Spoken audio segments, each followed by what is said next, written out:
35, justice for Tyrone West and justice for all victims of police violence. Tawanda, it's all you. Thank you so much. I apologize because we were having technical difficulties and we haven't been inside in a minute, but yeah, we're on, line tonight. So if you stay tuned, watch the video that we show, weekly when we're online. Stay tuned for the video and we'll be right back. Thank you, guys. Mike. Can't stop. Won't stop. Till killer cops are in cell blocks. Can't stop. The following newly released video portrays an incident of assault and violence at the hands of police. Viewer discretion is advised. I suggest you back the fuck up. No.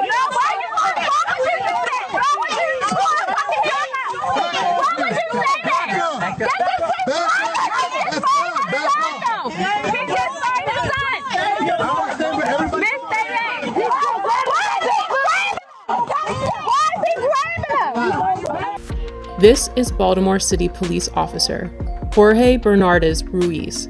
In a newly released video shot in 2016, Ruiz is seen with his knee on the back of an unknown man with a gun pointed at the man's head. His message was a clear one. Concerned onlookers, adhere to my dictates or else. Here, we can hear Ruiz saying to Baltimore residents, I suggest you back the fuck up. No.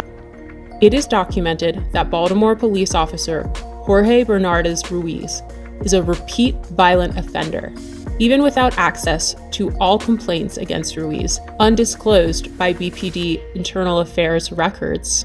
6 cases involving Ruiz are known. This video will briefly highlight 6 total cases beginning in July of 2013.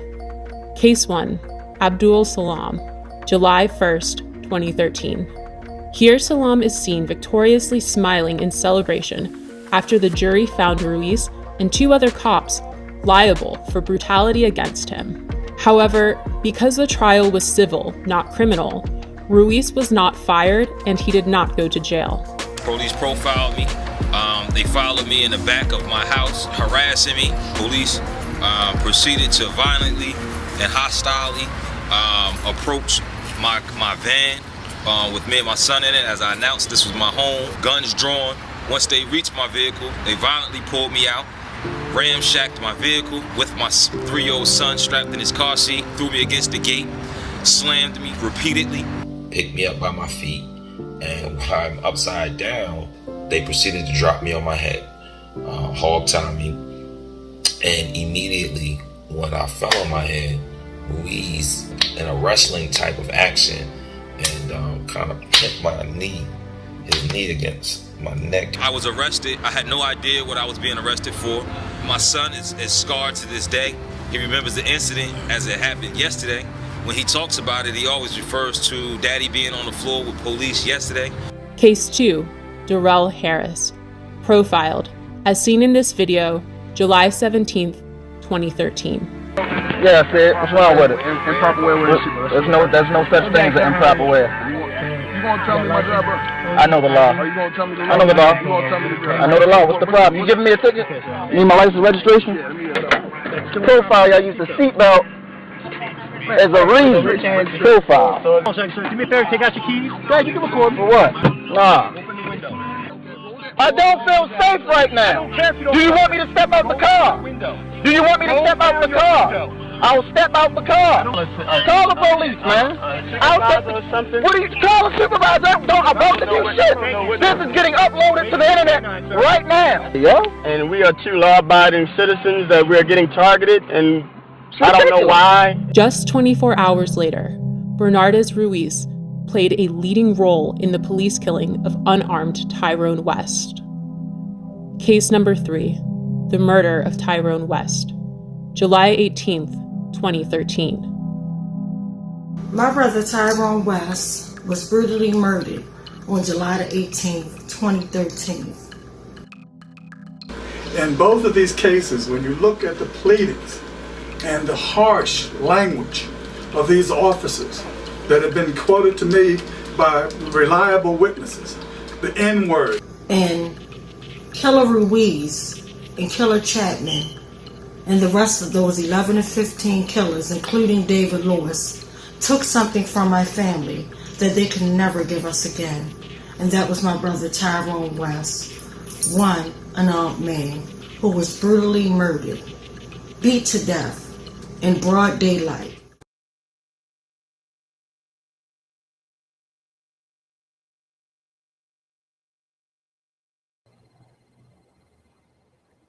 Mic check. Mic check. Check. Mic check. Can everybody hear me? Yes. Yes. Okay, thank you guys for tuning in tonight. Sorry that we're not in the streets like we have been in the past weeks, but unfortunately I'm not feeling well. I'm feeling a lot better than what I was feeling yesterday, but I still feel a mess. But anyway, that's why we're online tonight. But again, we still have the same demands, and our demand is still currently active, and we're now asking, the city council president, Nick Mosley, to apologize to the whole entire West Coalition because he put out vicious lies. In case you guys, haven't been following us in a minute, while we were outside, we were literally at City Hall for the past couple of weeks, but tonight we're, online, but nevertheless, it's still the same demand. Like, he literally had the nerve to compare us to people that are murderers, killers, thugs. Just, it's horrible. Like, he put a vicious lie out on us, and we went down there peacefully just to testify because we thought we could submit our, testimony in front of the whole entire full, body of councilmen and women, because when we went there a week prior, we were only able to, do public testimony through just half of the group, just like 6 people. And all 6 of them wasn't even there. So we just thinking, hey, we're going to go back up, show up, give, talk to the whole entire board. And at that moment, we were just shut down. But for him to make an assumption or a deadly lie, like, that's a deadly lie for him to say that, oh, he don't know who sent us. First of all, Nick Mosley has been following me for years, following the West family, the West Coalition, and he has known that no one ever had, to have to send us anywhere. What's sending us is the fact that I still don't have accountability for my big brother who was murdered literally 10 years ago. Like, this is ridiculous. Like, and it's to the point now we be losing. It's so much time coming in between since my brother was murdered. Sometimes I get confused. Like, is this week 535? Was it 5? That's way too long to be doing anything. But the fact that he would make up a lie just for his own gain, as insinuating that another council person that's actually going up against him that's trying to take his seat, and like he's kind of gesturing that we pretty much were sent by that person. First of all, like I said, no one has ever sent us. The only thing that's sending us or making us go and fight, and that's for accountability, not just for my big brother, but literally for all the victims of police brutality and murder. That's why we do what we do. We do it out of love. We do it out of respect. And even at that meeting, we literally held up our signs at the end with everybody besides one council person. That was a woman, by the way. Miss Felicia, hopefully I'm saying her name correct because I'm horrible with names, but she was, I think her name was Felicia Porter, but she was the only one that stood by her constituents and said, you know what, in light of the mass shooting in Brooklyn Homes, I'm gonna say no. Like, she stuck to truth, she stuck with facts. But it almost too reminds me of what my brother Shorty had said a while ago. He said, yeah, every now and then we always get that one person that go up against somebody. And I went back on my timeline when we were there and we were saying no when they had Kevin in office, when he was getting support, and we was like, no, we didn't feel like we wanted him there. And literally at the time when Nick Mosley was just on a regular board or whatever, he was the only one, or maybe it was him and somebody else, but he had even said no to Kevin.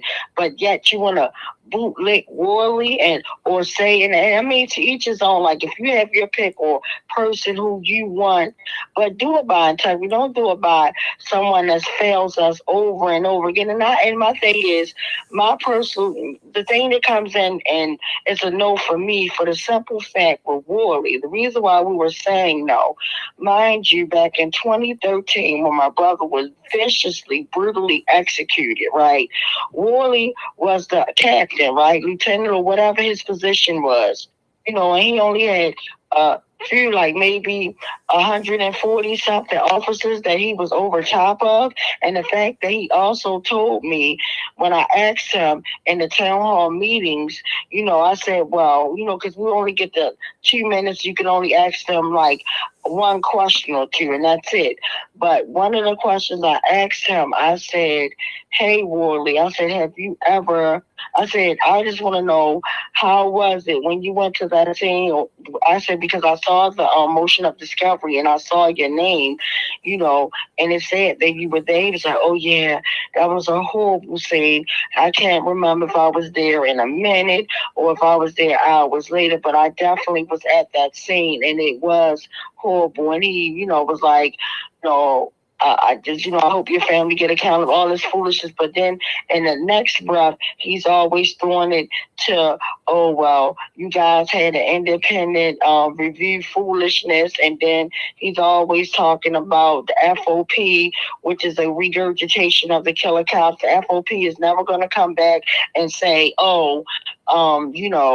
we're going to get it right and let the victims, the witnesses, and all that speak, and the case speaks for itself. They pretty much just ride with the police. They're there as a representation of the police, and they're going to literally ride with the police. But I said all this to say, not only with all that, we were going past, like back to the past in 2013, that, 2013, when literally everything, the gun trace test was like so much corruption was going on. And the fact that Worley was there. Worley was there. He didn't miss a beat. And for them to, in one breath, say, oh, I never saw a bad cop. Like, are you freaking kidding me? And then for him to nominate himself as a good cop and say, well, you know what?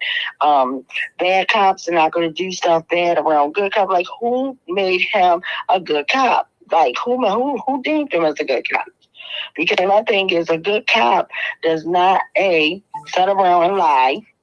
And number two will be, a good cop does not, fail us over and over again. And now we can bounce back into 2023. I know I told you guys about the failures of 2013 and the list goes on. But as he was even being, elected for that position, and he was being, intern while he was going through his internship as top cop, he failed us with the Brooklyn Homes. Like, he failed. You cannot let people get murdered, a king and a queen, and then 28 people shot, like, pretty much changed their life forever. But a massacre happens on your watch, sir, and you come back and you say, oh, I'm sorry. Well, no, you can be sorry if you burned a burger, but you cannot be sorry when people are murdered. And then if that was enough, we had this pretty much rapist, a horrible person loose in the communities. And it's sad because as long as he terrorizing black folks, he put people on fire, he raped them, did all this, and he was already out, like, and, you guys were looking for him, actively looking for him, but you cannot put his face in the media and say, hey, everyone, we have this serial rapist this sex offender, this predator out here, please be careful. Like, we need to know that stuff. And then, unfortunately, we have this young white lady to answer her door to a killer, not a killer in her apartment. But had he would have let us all know that this guy is wanted for rape, but he knew this and he failed to, give us that information. And again, he comes back and say, oh, my bad. Like, how many times? And then even down to when we had that shooting right there at Morgan State University, which, by the way, is less than a mile from Northeast District. And you mean to tell me they had to wait after the fact to catch somebody, but they couldn't catch nobody actively? You set up there literally, and you got Morgan State University right there. You got the Northeast District Police Department right there. You couldn't catch nobody. But then if we go back to 2013, when you have an unarmed man that didn't have a gun, a weapon, was no damn threat to nobody, you literally call in a Signal 13 and you get everybody, you get all these killers to come from Northeast Police District. Where was your freaking Signal 13 when students were getting murdered or shot up? I don't think nobody got murdered, but the fact that there's an active shooter on a college, of all black college campus, and it's not the first time. Like, it seems like this is a series of events that is happening to all these black colleges and whatnot, but that's a whole nother story. But the whole fact is, literally, you guys are in walking distance and nobody gets caught. Like, make it make sense. And then he want to come out with all this failure, with all this blood on his hands, and keep on saying, oh yeah, I know my guys got it wrong, but we're going to change this. No, that's not good enough. Like, our lives matter. It may not matter to the Baltimore City Police Department. It may not matter to City Hall, the council people that's supposed to serve us. And I'm going to remember, because guess what? Everybody has a chance. So election day will be coming up again, and we're going to remember. And I'm one that does vote, even though I feel like, yeah, it's the Doug and Pony show. But I feel as though this is me. This is not the West Coalition, because all of us, we have our own views. We share our own beliefs, and we don't force each other into like a position to make us all kind of right. As long as we respect each other and we're here for these, police brutality and all the victims of police brutality and murder, we're good. Besides, outside of our beliefs and things. But me, personally, Tawanda Jones, not the West Coalition, me, I feel as though voting is very important to me, even though we keep getting this game, the Doug and Pony show. But I just feel like my people, were deprived of voting, back in the day when slavery was happening. You would get murdered, you couldn't do stuff. And even now, the way that they do things now with the voter intimidation and the games that they play. But my whole point is this: I'm going to remember when I go to the polls, I'm going to remember who blew smoke up our butt, who did not give a damn about us. Because the thing is, when you're working not just for one set of people, you have to look at everybody. You can't just look at, mainly your white people that, kind of want Worley in office, that he failed us over and over again. They don't know how it is to live in a black body, to be a mother that has to worry about if her children are going to get murdered by a stray bullet, God forbid, or by a murderous cop. Like, it's just too much. And for you not to consider as a council person to represent your constituents, and you not consider everyone, and you lean more to the white side or the side that has money, that is utterly ridiculous. And I'm going to remember. And now, as we also, and I just wanted to touch on, and I hate to kind of scramble, but because we're talking about voting and all this and the third, and I know a lot of people, totally, and right now, I'm over the politics. I am, but at the same time, I am a mother. I am one that believes in voting. But again, we have the mayor's seat is up at Bay or whatever, and even though the mayor does a whole lot of stuff that I do not agree with, but at the same time, the fact that what makes it for me is the fact that he looks out for our young our babies. You know, he started something when they were all going after the squeegee kids. He started, you know, something where as though he gave them a job opportunity. He didn't just push them to the side. And then I love the fact that when they were trying to treat them as they were thugs or they was worthless, he actually got up on the TV with them right there and called and addressed them as he should, as young women and young men, you know, trying to have a life, things of that nature. So to me, it's been the fact that even though I feel like, a lot of things that, you know, I feel that he failed on, you know, or didn't speak up about. I'm sorry to be firm, but I'm getting really emotional. But it's a lot of things that I thought that he could have done better. But it's a lot of things that he is doing that I have never seen done for our community. And as a Black young man doing this stuff, I give him kudos for that. Like I said, I don't agree with everything, but there's no way in the world I'm going to go backwards and go, or I'm going to be a Sheila Dixon fan. And I know what she did and didn't do, and a lot of things that happened, because now that we got Fox 45 Lies, they're going after, they always talk about Safe Streets fail, Safe Streets this and Safe Streets that. But meanwhile, this Safe Streets was introduced by Sheila Dixon administration. A lot of things that are in place now, and even back then, the zero tolerance law, all this stuff was under her watch. And I won't forget that. And I won't be that desperate and say, oh, you know what? I'm going to go backwards. I'm not going backwards. If we can find somebody with new ideas that will definitely not only just look out for the children, because as a teacher, the babies come first for me, and they always have. But the thing is, not only just looking out for the children, but look out for everyone. Like right now in this city, and it's so sad and tragic, we have lost 2 other firefighters, right? Their lives matter as well. To me, I see them as the heroes because they risk their life every day. It's just sad and tragic that now we are burying 2 firefighters, and then I'd be remiss if I didn't think about the firefighters that was sent to an abandoned house, 4 or 5 of them. Sorry if I don't have the numbers correct, but they were murdered as well from a fire or whatever. But it's just sad. But like I said, we need someone strong in leadership that's going to take on everything. But again, I'm not backpedaling. I'm not going to get in there.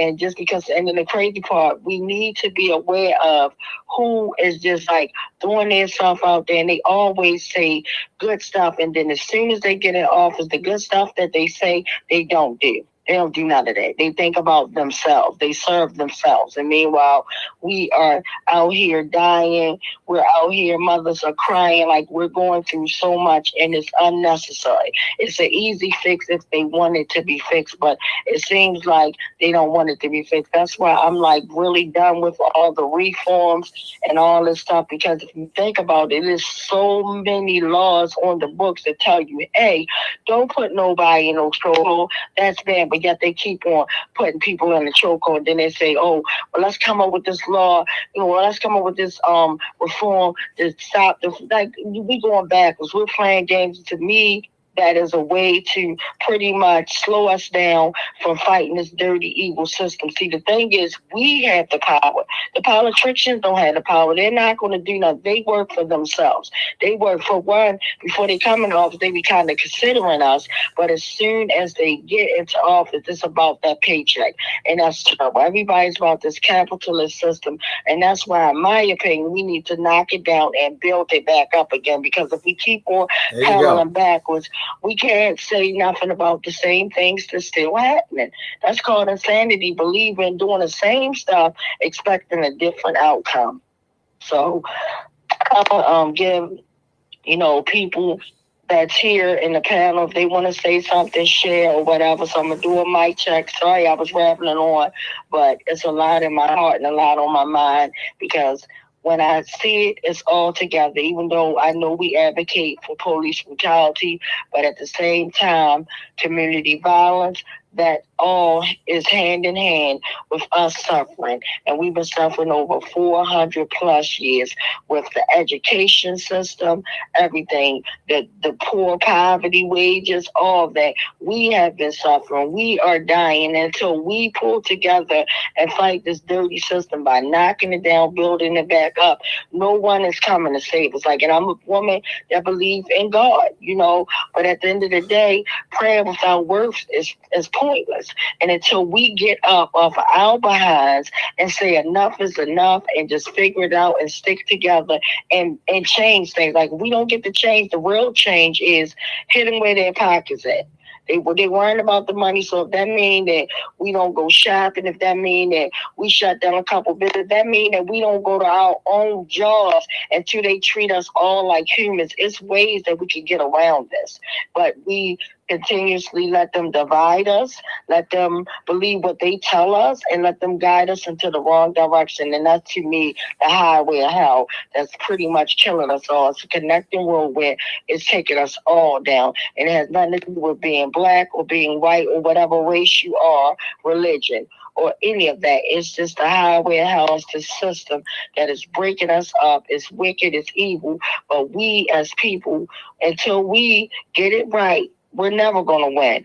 But I feel like as long as we stay strong and fight the system, we will win if we fight together. One person can't do it, because if it could have been done by one person, it would have been done many years ago by our ancestors. And that's why as soon as they start talking to the people and getting it right and, letting people really see and reveal what this wicked system is doing to us, these people or those ancestors wind up getting murdered. It's the same thing that's happening now.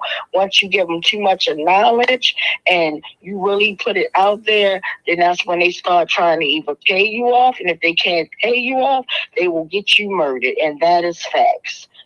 So it's time for us to literally pull together, knock this evil system down brick by brick until we win. That's the only way we'll win, unless we give it to them like they're giving it to us. It's an evil system. I'm sorry again for rambling on, but I really feel some type of way, because enough is enough. Like, as we go into different seasons, nothing is changing. It's just, to me, it seems like it's getting worse. Sometimes we'll feel like, well, things are getting a little better, but nothing is changing. The same stuff that we are fighting for is the same stuff that our forefathers and brothers and everybody's been fighting for over 400 plus years, and we still ain't getting.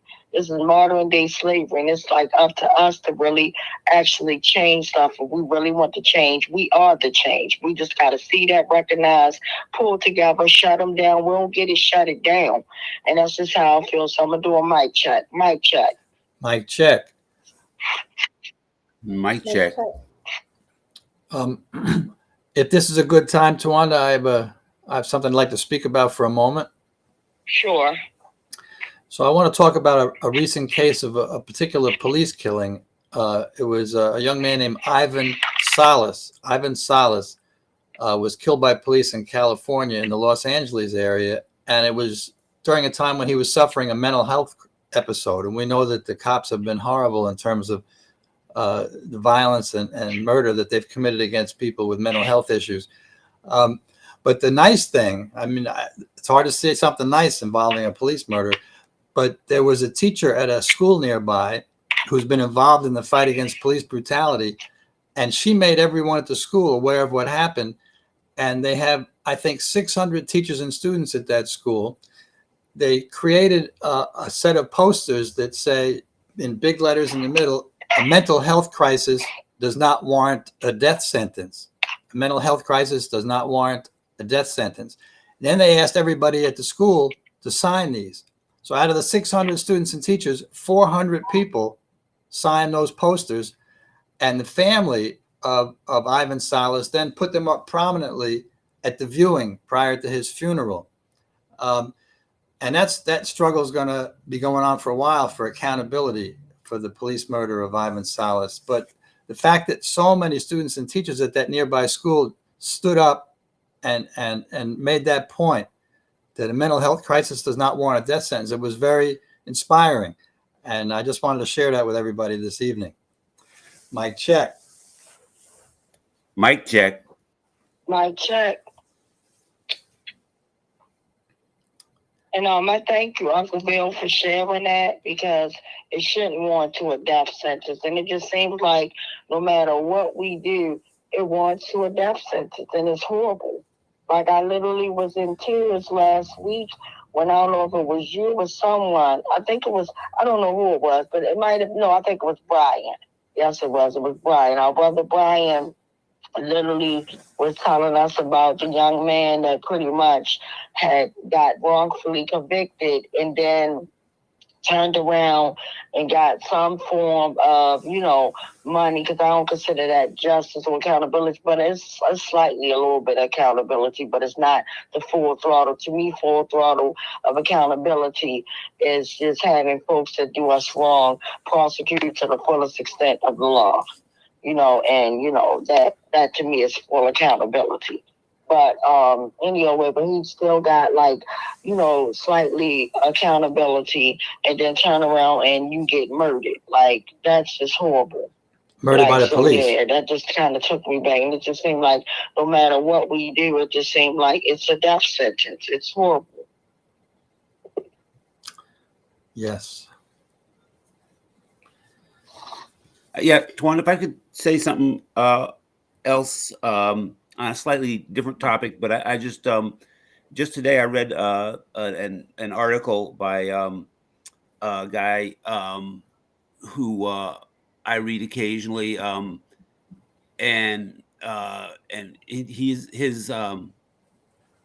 name is Paul Krugman, and he did an article today called "This Is Your Brain on Crime."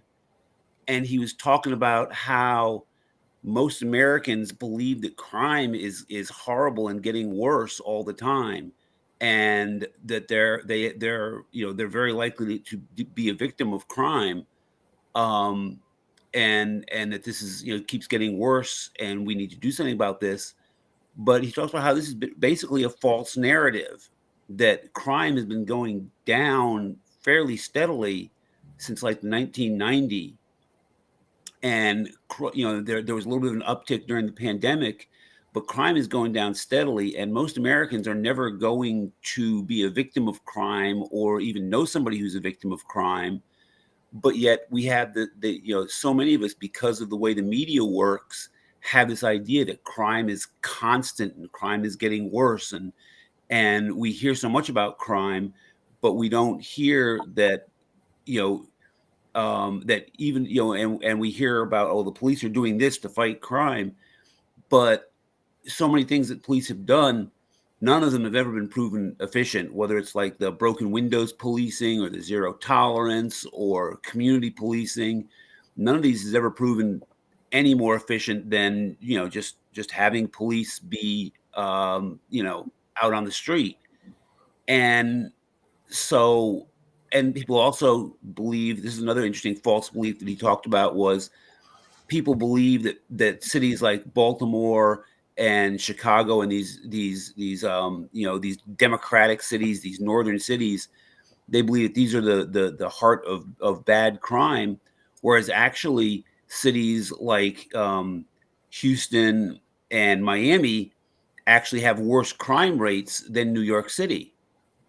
And so I think that one of the things that we need to be aware of, because this is a system that we're fighting, because this is it's not just like, it's easy to talk about like Ruiz or Chapman or, whoever, but really the problem is a system.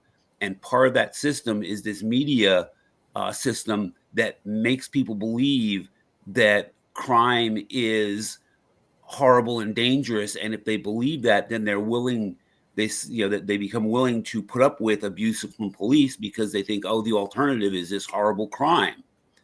And so I just wanted to kind of talk a little bit about that, to make it kind of just to kind of put the information out there that crime is going down. Crime is even here in Baltimore, we had a couple of years of really horrible murders, but now that rate has been going down again. And that's the truth. The truth is that crime is not that big of a danger to you, but because we think it's such a big danger, people become willing to give more of a free hand to the police. And so that's just I just wanted to put that out there and say that, we need to be fighting back against obviously all the police who are doing these things, but also against the media narrative that's out there and the political narrative that's out there. Mic check. Mic check. Mic check. And that too was an excellent point. But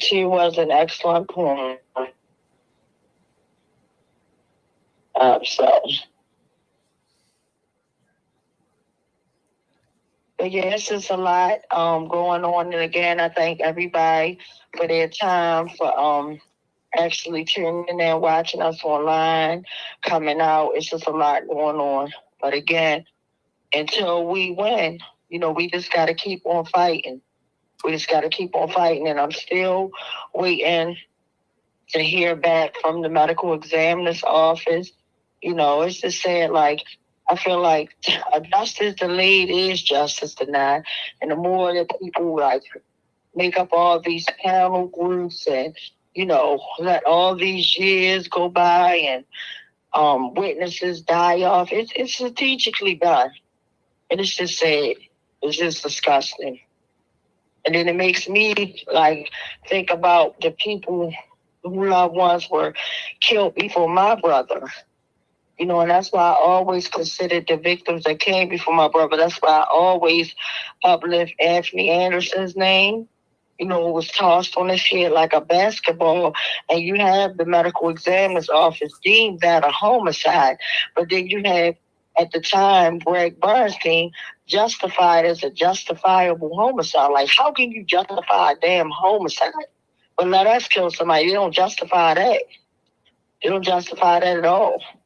And another thing I wanted to talk about is we really need to be careful what we have our babies doing online. And I know everybody, listening to the rap music. And to me nowadays, the music is just totally it's crazy because it's nothing like how when we was growing up and you had the little love songs, you had the rap, but they were to me clean and positive. But now everything is about sex, money, drugs, killings. And it's crazy. And I literally watched how a media outlet literally stalked the mother of the squeegee boy. I'm sorry, I don't know his name offhand, but the young man, because I don't even want to call him a squeegee boy because he's more than a daggone squeegee kid. But the young man that pretty much was, doing squeegee work or whatever. And the fact that they leave all the facts out of that case, and I don't, and God forbid, I don't think that nobody deserves to be brutally murdered. My heart still goes out to Timothy Reynolds' family, but again, my heart goes out to the squeegees. The young man that pretty much he was up there washing or minding his own business, at the time when everything occurred, and literally he had Mr. Reynolds actually parked his car 6 lanes over now and run all the way across all that traffic. And anybody that goes downtown knows how busy downtown traffic is. But literally he goes across several lanes to confront some teenagers. And at the time, this baby was 15 years old. To confront teenagers with a grown big man. Could you imagine the fear if that was your child being confronted by an adult, not being confronted by another teen? As they always try to make it seem like teenagers are just killing each other and killing everybody and carjacking. The babies are the straight targets these days, but that's a whole nother story. But the way everything played out, it's disgusting. But literally for this news outlet to actually stalk the mother's page, go on there, get a song that had nothing to do with what happened to Timothy Reynolds. It was a song that might have probably, in my opinion, was made way before this tragic incident happened. But they used certain words, cut it to the way that they wanted to cut it, said, this was a song that he made. He don't have any remorse. This is what he did and played it out. And like, that is just awful. Like, and I don't know, like the details, but I just know that with all these music songs nowadays, a lot of it's around killing, around, taking off clothes, having sex, all this foolishness. And we think that that's cute, and it's really not. But again, but the reason why I mention it is it's just sad that we have to really watch what our baby's doing, because at any moment, the people that you are going up against will go back into and find anything to get to get their point across, or to get your child to have life in jail or never see the streets again or whatever. So we just gotta be smart, we just gotta do better. That's just the bottom line. We gotta do better. It just boils down to that. We have to do better. So like I said, the whole situation is sad. Like I said, it's two families that are losing out. We have Tim Reynolds' family that unfortunately won't see him here on earth again, and they can only just have their memories, of him. And then we have, this teenager that literally, to me, seems like he got a year for every age he is, and literally he's going to be behind bars, and it's just, like I said, sad. But I'm just praying again for everybody, because at the end of the day, I don't see violence as ever being the key. I don't see it like, I just feel like this message is just for everybody. If you're going through something, just take that minute instead of just like feeding into it, because your feelings are real. But whenever you're going through something that could change daily in a split second, just remember, you're not just killing that person. You're killing not only that person, you're killing your family. You're killing their family. Like, there's a lot of people that with that one act, that vicious act, rather, of murder, rather you use a weapon or rather you use your bare hands, that act of taking someone's life, it pretty much affects everybody. So we could just think about that calm and keep the peace, we'll be good. Like, we could just walk away, or as our parents would say, turn the other cheek. And I know it's hard. It's easier said than done. But sometimes we got to practice. You got to think about, is this worth me not seeing my family ever again? You got to think about all of that. Like, and that's just my whole point. And that's just like, I'm praying. We're in a current act of war right now where innocent babies are getting killed. They're blowing up hospitals. It's just sad. Like, it's sad times right now. And then you think about the time, and this is 2023. We're not talking about back in, the 1600s. We're talking about 2023. And this is what our babies are watching, experiencing. And this is their part of their memory. This is part of all of our memories. This is something that every day that we live, just think about this. Every day that we live, right, is a day that we will never see again. It's a day that we never saw before. So I said all that to say, live to love, love to live. Like, we have to give back love. Like, it's easy. It's so easy to hate. It's so easy to do something vicious and malicious. But guess what? It's so hard to get out of trouble once you do that one thing that you can do, that act of violence in a split seconds.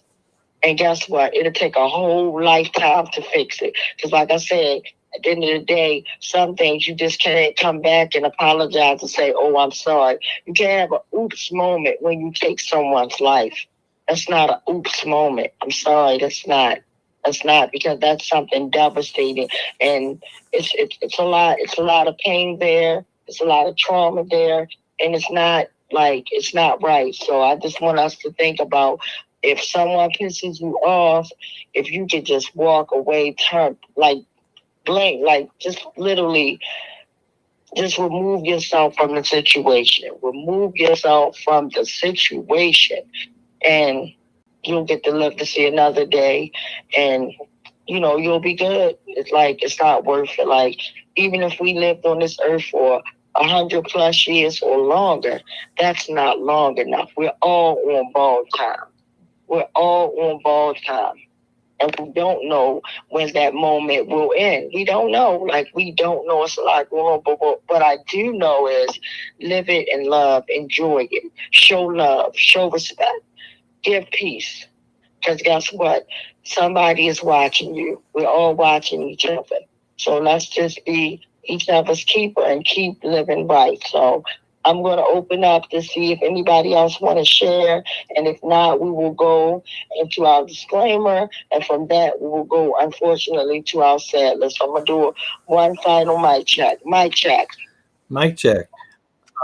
I just want to respond to the points you've just made, Tawana. I think in human interactions, you're 100% correct about avoiding that moment to, doing something violent that might take a life. And in most of the wars today, I think they're just wrong. But I think there are moments in history where violence is appropriate. For example, I don't think we could have ended slavery without the Civil War. So I just want to put that exception into the picture here from my point of view. No, I definitely appreciate that exception. But again, just the light of living, like, I'm just trying to give that person that, like, everybody right now. See, the thing is, a lot of people think about themselves, right? What they're going through at that time. And they're not considering other people. They're not considering. They're just considering right now at this moment, I feel like this person wronged me, or I hate this person, or whatever that evil force that is driving them to get ready to commit an ultimate act that they probably don't even want to do. You get what I'm saying? But it's easier, like I said, to just, it's hard, but it's much better, if I could say it. It's much better to just turn the other cheek and walk away. You'll get to live to see another day, not just you living to see another day, your family, your friends, because guess what? When one person goes down in the family, it's a domino effect. Everybody goes down. And at the end of the day, I look at it even with the, what I'm going through with fighting police brutality, and what everybody's going through with fighting police brutality or anything, right? On each side, there's family members. Like on my side, it's my family, and we're hurt and we're devastated, and our lives have changed forever. My brother's children's lives have changed forever. But too, even with the killers that murdered my brother, they have a family as well that's them, that love them the same way I love my brother. So again, when you do that act, that senseless act, it's affecting everybody, and that's my whole point. Like, I get what you're saying about, hey, and then sometimes you have to fight. I get that. But at the same time, if you can avoid a vicious act and not act off of your emotions and just turn your emotions off, you get to see another day. Your whole family, your friends, everybody gets to see another day. That's just my whole point. So on that note, I'm going to ask one more time, do anybody else want to share anything? Because I'm going to go straight into us reading this disclaimer. I'm going to read the disclaimer, and then we're going to take 2 minutes, and we're going to roll the sad lists down, unfortunately. So I'm going to do one last final mic check. Mic check. Mic check. Okay, well, seems like all hearts and minds are clear, so I'm going to read this disclaimer. It is the mission of the West Coalition to work for accountability for Tyrone West and all the victims of police brutality. We believe that there is a connection between police brutality and community violence. Police can use the escalation strategies to diffuse situations without necessarily using force, and we encourage community members to resolve disputes without violence. We care deeply about those families impacted by police brutality and community violence. And I'm going to say that again. We care deeply about those families impacted by police brutality and community violence. We seek to uplift their names of their loved ones from a place of respect and care. We obtained these names and those shot and killed by police and those lost to the community violence from a national and local news outlets. We know that these are by no exhausted We know that by no means, let me start over. We know that these are by no means exhausted lists, and that gun violence isn't the only way that people are murdered. We do not obtain detailed information about circumstances surrounding each of their deaths or the people who died. By reading these names, we are not condoning violence. We're not condoning violent behavior on any part of anyone involved. And I'll say that again. By us reading these names, we are not condoning violence. You hear that, Nick Mosley? You got that, Nick? We are not condoning violence behaviors on any part of anyone involved in any situation. So at this time, the time now is 8:06. We will resume at 8:08. And just remember, these are loved ones. If you say a prayer, that's fine. Please say a prayer. If not, please send nothing but positive vibes. Thank you. Mic check. Mic check.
Thank you guys so much for all the positive vibes. Thank you so much if you said a prayer. And thank you so much for realizing and knowing that these are families that are impacted by violence such as murder. So again, my heart goes out. And if we can help you in any way, please reach out to the West Coalition. Please reach out to me personally, to Wanda Jones on my Facebook page, or however, just reach out. You're not alone in this. So I'm going to turn it over to our community violence list, and I believe Brother Brian has that list. Mic check. Mic check. Mic check. Thank you, Tawanda. This week, here in Baltimore, we've lost 6 people, and of course, seen incalculable damage to their family and friends. So I would just ask you to uphold their names by echoing them back to me as I read them out. Jordan Isaiah Wise, 19. Jordan Isaiah Wise, 19. Christopher Miller, 46. Christopher Miller, 46. Joseph Bright, 63. Joseph Bright, 63. Letitia Laurie, 49. Letitia Ward, 49. Tyler Marine, 23. Tyler Marine, 43. 23. Malik Williams, 38. Malik Williams, 38. 38. Thank you. Thank you, Brother Ron. Definitely appreciate it. And so sorry for anyone, that's impacted by it. So sorry. Those lives have been stolen. Uncle Bill, the floor is all yours. Mic check. Mic check.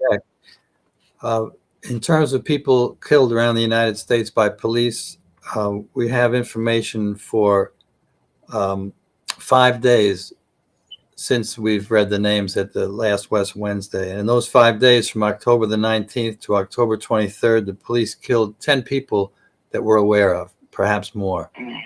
The first person I'd like to uphold was right nearby in Washington, D.C. He was 33. He was killed by police on October the 19th. Please join me in upholding the name of Arthur Porter. Arthur Porter. On the following day, on October the 20th, in Cobb County, Georgia, 26 years old, killed by police, Martha Lee Theodore. Martha Lee Theodore. And this evening, the majority of people who are on this list as having been recently killed by police are not yet identified, which is true about the person I'm about to mention. He was killed in Prospect, Connecticut on October the 20th, not yet identified. So, Blocks for Killer Cops, Ashe. Also on the 20th, in Killeen, Texas, 38 years old, not yet identified. Cell blocks for Killer Cops. Ashe. On the 22nd in Austin, Texas, a man whose age we don't know, also not yet identified. Cell Blocks for Killer Cops, Ashe. On the 22nd in Vinton, Ohio, a man who has not yet been identified. Cell Blocks for Killer Cops, Ashe. Ashe. On the 22nd, again in Homestead, Florida, 24 years old, killed by police, Daniel Kempf. Daniel Kemp. On October the 23rd in Lancaster County, Nebraska, a person whose gender we don't know and whose age we don't know was killed by police. Cell Blocks for Killer Cops, Ashe. On the 23rd of October in San Antonio, Texas, a 34-year-old, and they happen to mention in this case, Hispanic man killed by police, Ruben Garcia. Ruben Garcia. And finally, for this evening, the last of the 10 people who were upholding this evening, lives, all of whose lives were stolen by police. This was on the 23rd in Germantown, Wisconsin, a man who's not yet identified.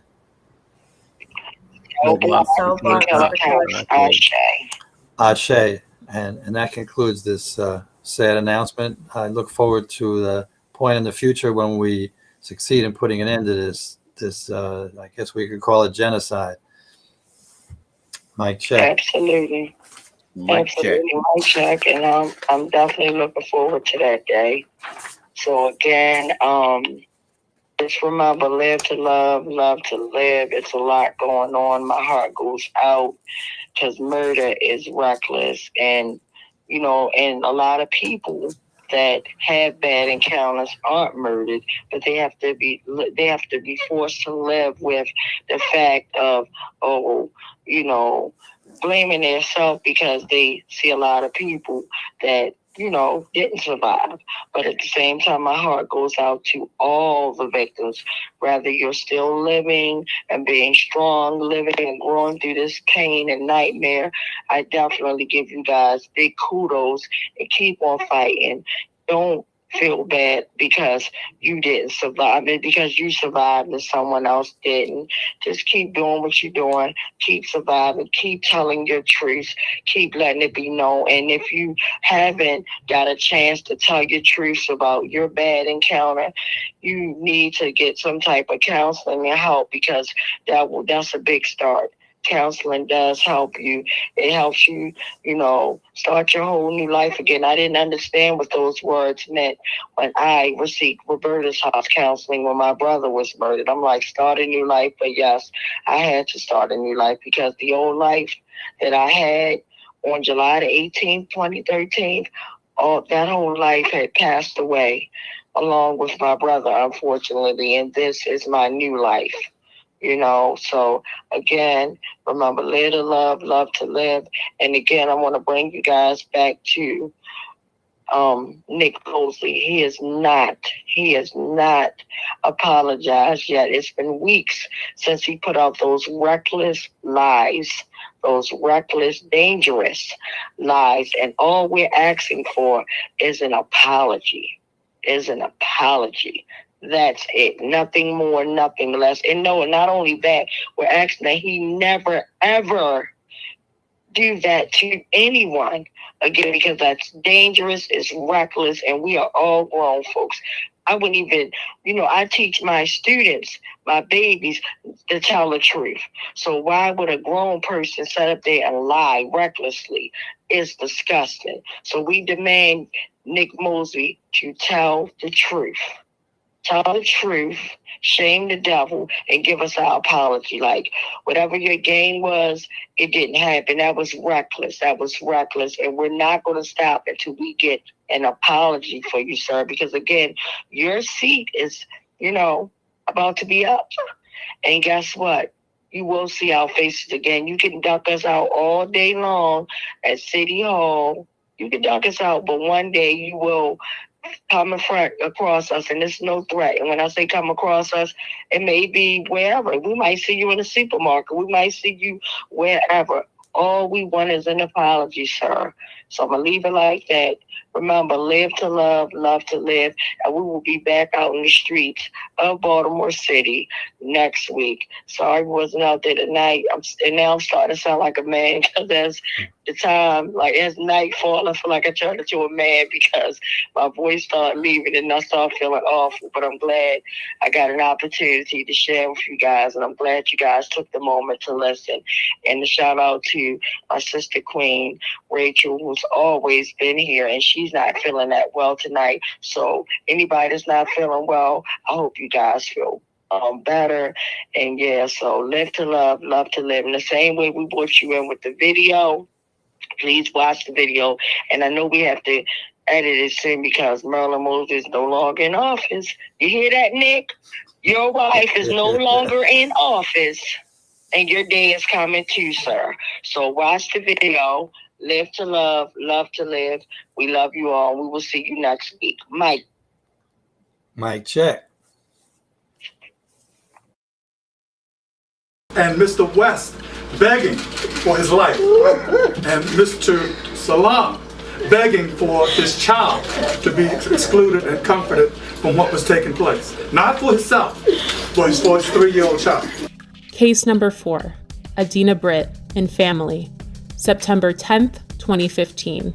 My name is Adina Britt, and I wanted to submit a 30-second testimonial that Jorge Omar Bernardez Ruiz is one of the 11 terrorists that came into my house performing a home invasion in September 2015, terrorizing my entire family and even holding my 12-year-old son at gunpoint. He needs to be stopped. Case number 5, unidentified arrestee, assaulted in 2016. I suggest you back the fuck up. No,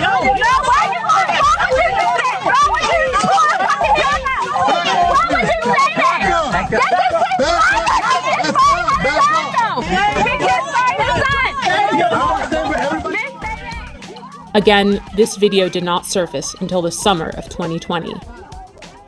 Case 6, Thomas McCullough, May 2016 and February 2017.